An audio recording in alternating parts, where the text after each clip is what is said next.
Hello! We are doing a mukbang. We have Mountain Dew. Good old Mountain Dew. I have not tasted this in ever. Mountain Dew. What else do we have? It's a phone stand. That's right. Okay, and Beef Berkey. King's barbecue flavored bird jerky. That was so not ASMR. I thought it'd go like, what the fuck? It's a hand, not even a handful, it's a hand. You know, a handful's better than Anyway. a man. Cheers. Chin. Needs salt, needs a lot of salt, you know. It's fine. It's fine. This is fucking shite. You know, it's grown on me. It's good. It's good, but it's not as good. It's not the best jerky I've ever had. Anyway, enough of that. 500ml of Mountain Dew Citrus Blast. Oh, Instantly, the smell, it's like Sprite, but a bit more lemony. I'm getting notes of wasp sting. Okay.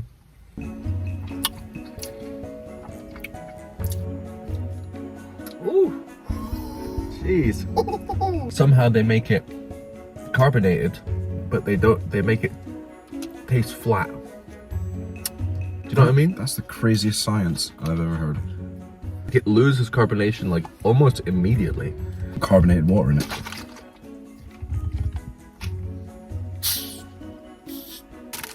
Stroop waffles, I've been told that I'm not eating them correctly.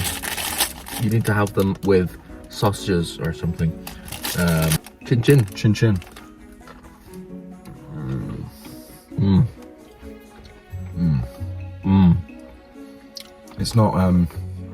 It's not damaging my gums like a Dorito. So we are gonna go from here up to the above. And I'm gonna do a transitional cut there. I'm trans. It's gonna get drank today. I'm not fucking with it. I fuck with it. I fuck with it. I fuck with it heavy. Heavy.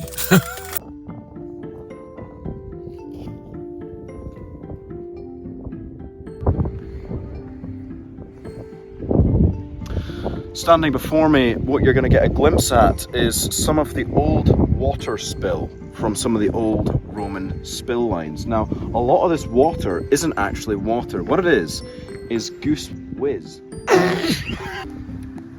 flowing down from the reservoir, which is the peak base of the water flow. What we have is the goose whiz sluice.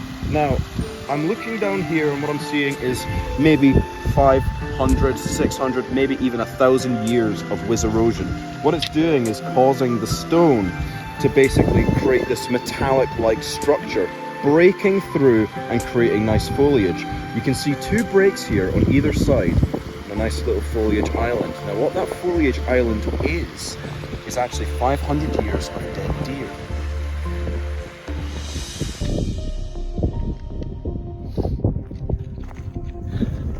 We were just on a walk, continuing our journey.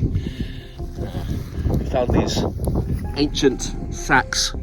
These sacks are usually used for determining how much goose whiz has been transported from the sluice down to the juice. This sack in particular, as you can see, is filled with agate and granite and some pomegranates as well. There is 10 sacks, 1, 2, 3, 4, 5, 6, 7, 8, and others around. This one in particular, as I said, was used to calculate distances of industrial perseverance. The sluice was an old word for the goose. The geese had the sluice was an old Roman word for these bags, these sacks full of grains, homogenated at once, and they created what we now know to be the Jason reservoir. You'll never guess what I've just discovered. Look. In schools, they've got chariots with dragged by horses of leather and gold. No, see what the Westwaterians did was they had chariots they took nettles as leads and bits of bracken, and they tie them to geese. And the Westwaterians made chariots of geese. The warriors of the West made chariots from geese. This was their ancient flag. As you can see, it's been weathered by time and weather. This is a glimpse into the ancient world.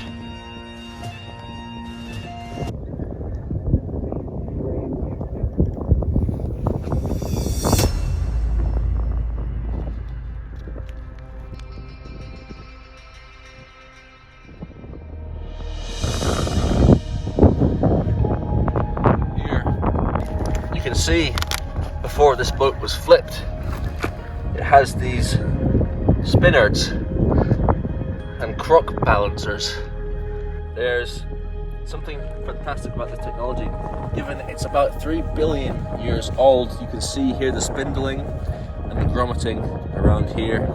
This is what they would use to masquerade and industrialize the goose population while traversing.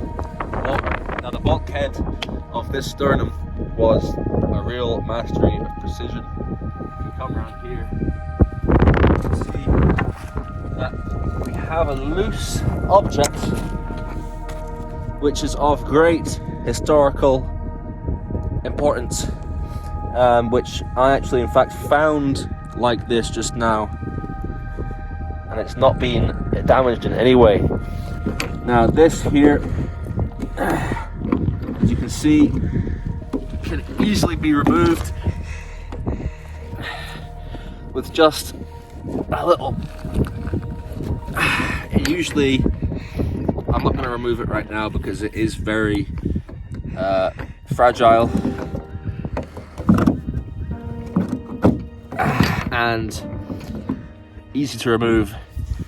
So that is that receptacle of the Roman geese.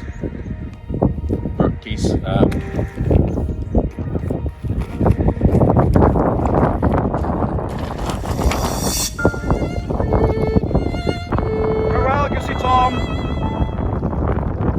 Farewell. This is something that the Romans would have called an amalgamation. If what they would do is they'd gather lots and lots of basically in between sand and pebble sized rocks, and they would sit on them day after day after day, compressing it into what's called a block.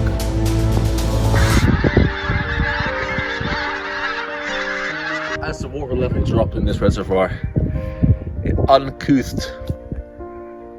We're searching for agates, pods of crystal that form over millions and millions of years. A rare find, but a beautiful find.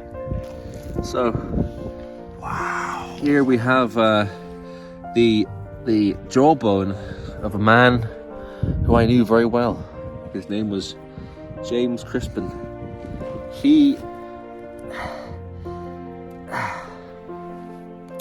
didn't look after his teeth. And almost at this point, the bone looks like wood. That's because of a process called decremelation. The fact that I'm touching this right now could be deadly as a consequence of my inaccurate consultation of the bone matter.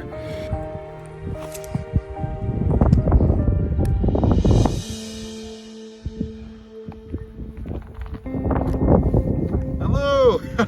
I was just having a little nap here in what seems to be a cave.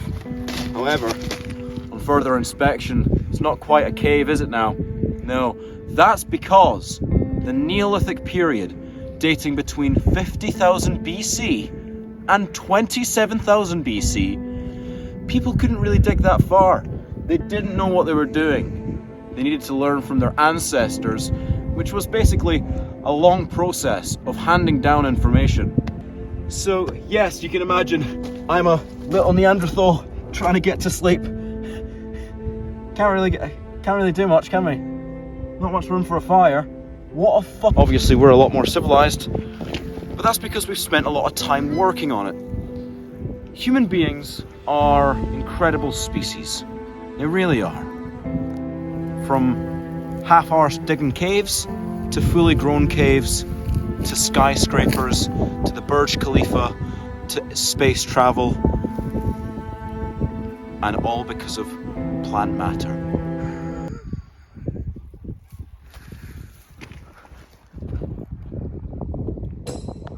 All of the ducks and the geese and the normals commemorates here in a wistful incubation. Then there was something else that must be said of this, the goth and the geeslings in the sky, they fly so incredibly fast and fight in earth and Carnwarth, illustrious Prince Mantle.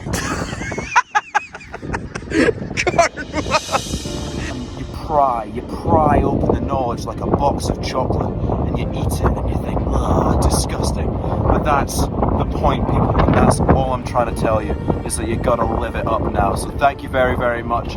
We're gonna explore some more things. I've been Quinten McCoy.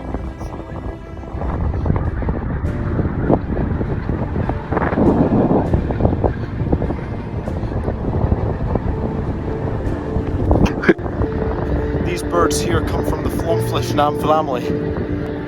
These birds right here come from the Gringong family. The Gringong family. Gooses. Gooses and the geese. They come from a long family. A long line family called the Gurgan. Water.